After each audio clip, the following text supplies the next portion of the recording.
Thank you. Thank you.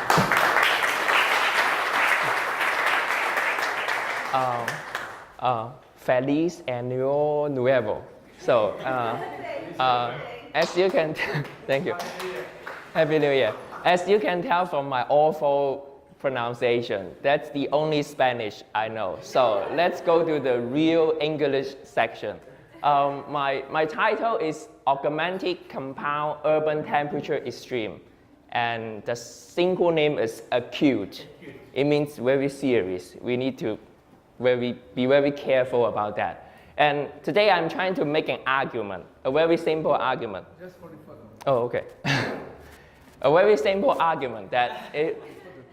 Just a moment. Here? Oh, okay. Okay, I will continue my argument. My argument is very simple. Is that if we want to understand the future temperature extreme, we need to combine the effect from climate change and also from the stronger urban heat island effect from urban expansion. Okay, that's my argument. And then, first of all, we need to look at that, like, the heat extreme is a very dangerous environmental hazard. If you look at the casualty it caused from in 2003 in Europe, 2010 in Russia. Maybe you don't feel that in Lima because the Mediterranean climate here is extremely comfortable. Like, the temperature didn't kill a lot of people here, but it's very dangerous around the world. We need to take care of that. And according to the temperature record of this year, like the last year just passed, 2016, just blow off all kind of temperature record. It's like about 1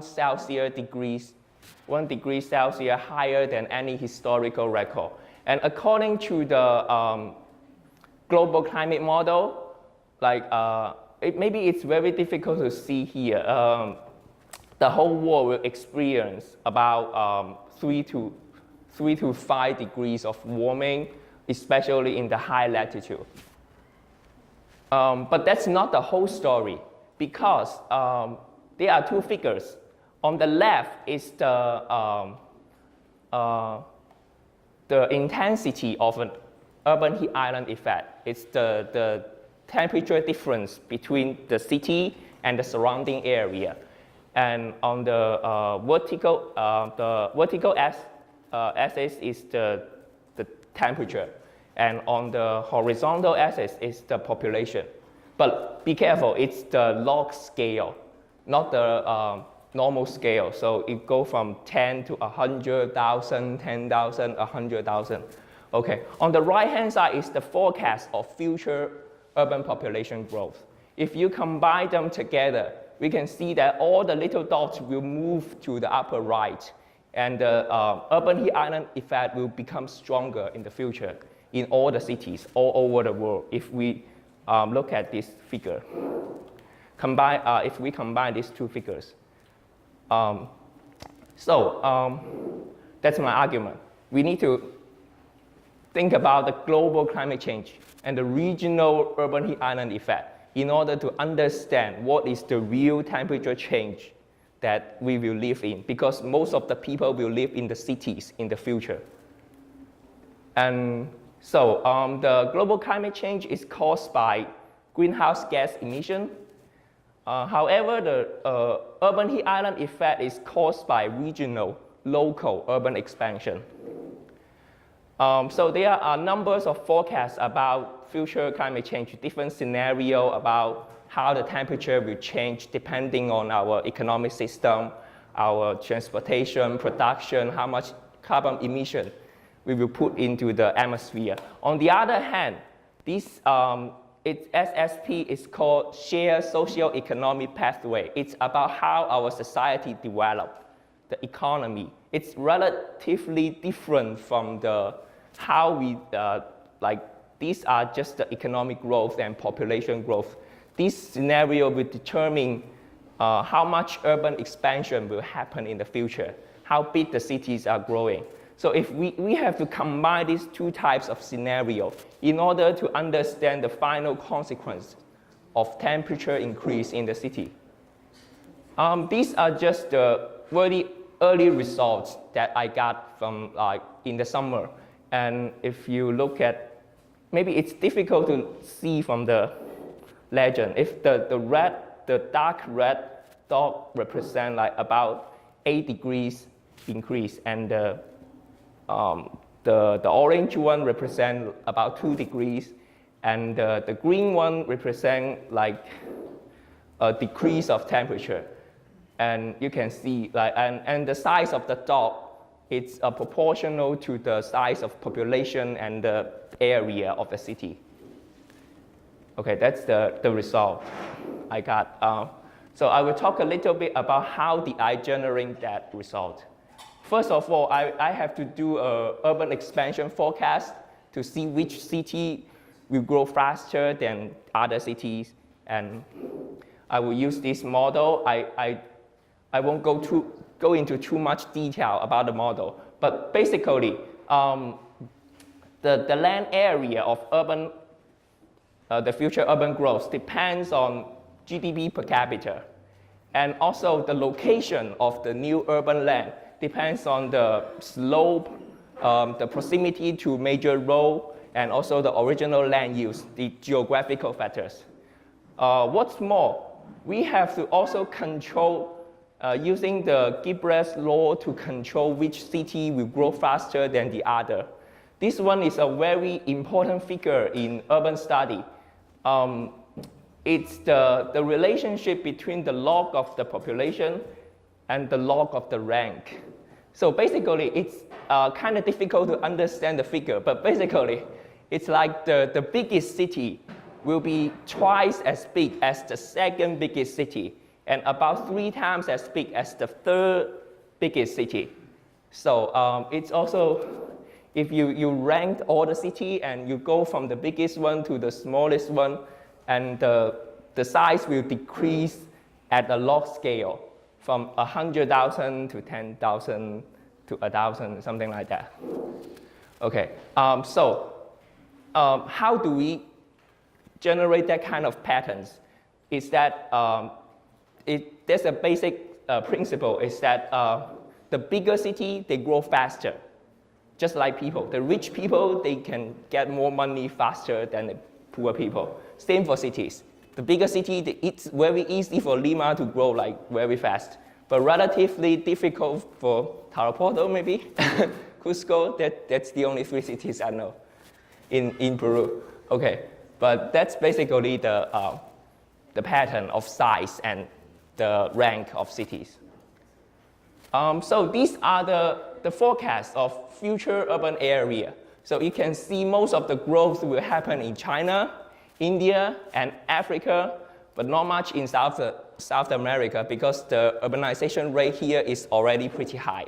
It's about 70 to 80% for most of the cities here. And so that's the same distribution I talked about just now, but the blue dots are the current city sizes, and the red dots are the future city sizes. As you can see, they all grow vertically, and again, that's the log scale. So if you combine the same log scale of city size and temperature, you will see that the temperature will grow as the city grows. And but somehow the future city size distribution does not follow the same straight line, because for the very big city, there are some physical constraints. Like some cities are surrounded by mountain, surrounded by river or ocean. It's impossible for them to grow to real big. So that's good for them because the urban heat island effect may not be as serious as the pattern predicted. Okay. And then after we forecast the future sizes of cities, we can build the urban heat island model to predict the future temperature. The urban heat island model depends on a few variables. First of all, the size. The bigger it is, the hotter. And also depends on precipitation. That may be a surprise because for cities in different climates with different precipitation, the surface roughness between the urban area and rural area will be different because you have very different types of vegetation. So with different surface roughness, they will have different efficiency of dissipating the heat. So if the surface is rougher, it's easier for the heat to come out from the surface to cool down the city. So that will change the urban heat island effect. And also how much vegetation you got in the city. If there are more green area in the city, it will be cooler. And also the albedo, albedo just means the reflectance of the surface. How much radiation going into the surface and how much of the portion of the radiation will go out immediately from the surface. Okay, these are just the figures to show the relationship between urban heat island intensity and these variables. And also the location, because at different locations you may have different climate that will change the precipitation. And okay, I used an empirical model here because that's just the early result. I just want to prove that these two factors, climate change and urban heat island effect, they are comparable. They are both important. And these are the 15, that's the R, the correlation coefficient of my model. It's 0.73. It's not very good, but fair enough for the global forecast. And as you can see, most of the errors, that's the distribution of the error. Most of the error fall into like plus and minus 1 degree. So I'm pretty happy with this result. And then I will input the area forecast from the socio-economic pathway. And then I will input the forecast from the global climate model to see how will the precipitation change in the future. And then I will just keep the vegetation and albedo the same as now, because I don't know how the cities will change their vegetation and albedo in the future. And also the location will never change. And then that's the results. As you can see, the blue charts are the temperature distribution of the urban area now. And the red one are the temperature of urban area in the future. And the top figure represents the existing urban area, like here, maybe downtown Lima. And then as Lima grows bigger, even the downtown will become hotter. So that's the change, as you can see, from just 1 to 2 degrees all the way maybe to 4 to 6 degrees of urban heat island. And also on the lower figure will be the new urban area, like all the way out there, their temperature distribution. And these are just comparison. We can travel around the world to see in Malaysia, and on the left will be urban heat island intensity. What will change, like there will be increase of 4 degrees. And on the right, you can see the effect from climate change. The same comparison in Southeast Asia and Colombo and India, Africa and Italy, because there's not much urban expansion happening in South America, so I didn't include any cities here, sorry. And conclusion and future work. So conclusion is very simple, the same argument, like we need to combine urban expansion and climate change when we want to understand future temperature extreme, heat extreme. However, we have also to look at the inter-urban variation, but because my simple model just treat the city as the same, but somehow like in the downtown area, the temperature will be very different from the surrounding suburban area. That's in the future, I need to figure out how to forecast these differences. And also I will use the physical model to understand the mechanism between the interaction between climate change and urban heat island effect because the rural area and urban area, they will respond very differently to the increase of carbon dioxide concentration. You need to use a physical model to understand the mechanism. So the model is still running, so I didn't include any results yet.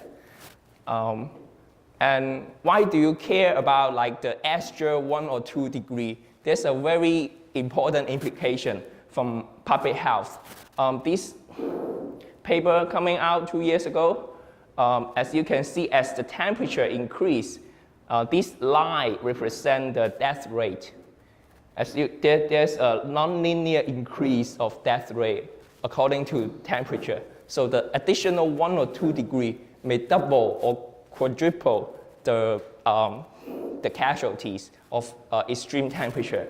That's why to figure out the exact temperature increase is very important. So I think, yeah, that's it. I would like to thank Yale School of Forestry, Yale Graduate School, and also Yale Institute for Biodiversity Studies to support my research. And thank you for being here in the new year. Thank you.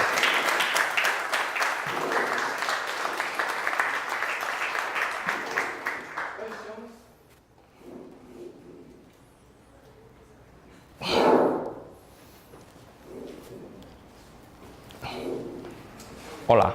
Am I in English or in Spanish? English, please.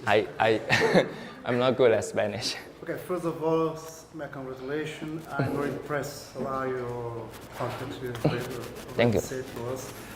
But I'm just taking attention about your information all about heat increasing. So I'm just wondering what are the possibilities for the future to prevent or just in this environment. Peru, we are in a land of landscape, rainforest. We need to keep for future, and we don't want it to be destroyed or just polluted. So what are your recommendations? In this case, it depends on our government, I know, but scientifically, explaining what would you say? Okay. First of all, I'm not an expert on South American cities, so my conclusion, my suggestion may be wrong. So just to make it clear. So I think Peru has a very different problem because all the big cities are in the arid or semi-arid area. So according to the previous research, like the urban heat island effect in this type of climate is not that strong. Because the major factor of urban heat island effect is that if you remove the vegetation, you will change the temperature, the heat exchange between the surface and the atmosphere. But somehow, because there's not much vegetation in Lima, so if you build a city, it won't change that much. But somehow, Lima has a very different problem because there's lack of water here. It's very dry, and in order to, one of the major action you can do to prevent temperature increase in urban area is to grow a lot of vegetation, and that takes a lot of water as well. So how do you manage the balance between spending water and also reducing temperature? I think that's the key issue that people here need to work on. Yeah, but about the forest, actually I'm not an expert in like the forestry study. Although I'm in a forestry school, I study the forest of buildings, not the trees. So I'm afraid that I cannot comment too much about the Amazon forest. Yeah. Please. Hi. Nice to meet you. Nice to meet you too. Happy New Year for all. Well, my question is talking about what is your expectation for the next 20 years about if we are talking about the climate or the temperature, and what would you consider if Lima is a crowded city, and how we could decrease the temperature here in Lima? Okay. So my expectation. So I will predict that the temperature will continue to rise, but I hope that we can stop it somehow. Yeah, because like the international relationship between all the countries, they are not cooperating very well, and also one of the major leaders, America, they just elected a president that denied climate change. So the future is not looking very well.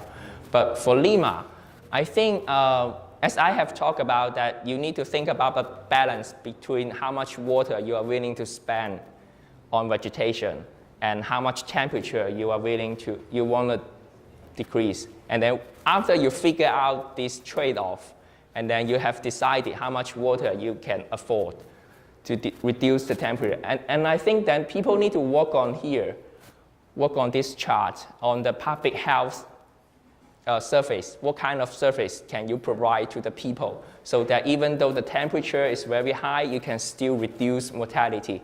So this chart is not static. This relationship depends on so many other factors, like their income, and also the social relationship between the people. There's a very famous study about the heat wave in Chicago in 1995. They found that the social isolation, it means that you have no friends, no families, then those people will die first, and in a large number. That's very dangerous. So if you can build a society in the way that people can help each other, and then maybe you can survive this temperature increase. That's from a very different perspective. Yeah, after you figure out what can you do physically, and then you need to think about what you need to do socially. I think like South American people are good at that. I mean, you are fantastic. You're very passionate about your friends and families. I believe you will survive that. Yeah. Thank you. Thank you so much.